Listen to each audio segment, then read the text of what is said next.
বন্ধুরা, পনির নিয়ে চলে এলাম। আজকে আমি করেছি বাটার পনিরের মতোই, কিন্তু এটা আমি ঘি দিয়ে করেছি। এই যে খুব সুন্দর খেতে হয়, ঘি দিয়েই পুরোটা করেছি। তো প্রথমে আমি ঘিতেই পনিরগুলো ভেজে নিলাম, তারপরে আরেকটু ঘি দিয়ে তাতে গরম মশলা দিলাম, ছোটো এলাচ, লবঙ্গ, দালচিনি। কেউ আবার লবঙ্গটা পছন্দ করে না, মুখে লাগে, তো ছোটো এলাচ দিলেও হবে, তেজপাতা। তারপরে আমি আদা, একটু পেঁয়াজ, ধনে, জিরে, টমেটো পেস্ট করে রেখেছিলাম, সেটা ভালো করে কষলাম। কষতে কষতেই টক দই দিলাম বেশ খানিকটা, আরও ভালো করে কষলাম। কষতে কষতে জল দিলাম যখন হয়ে গেল। তারপরে আমি কাজু, বাদাম, চারমগজ বাটা দিয়ে দিলাম যখন পুরো মশলাটা তৈরি হয়ে গেল। মধু দিয়ে রান্না করেছি, একটু মধুও দিলাম। তারপরে সবার শেষে পনির, ফেস ক্রিম, কসুরি মেথি।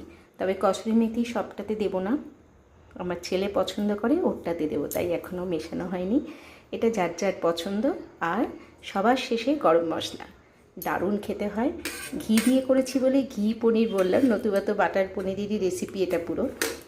কেমন লাগলো বন্ধুরা? আপনারাও নিশ্চয়ই করেন, আমিও আজকে করলাম। আমি কবিতা, কলকাতা নিউটাউন থেকে।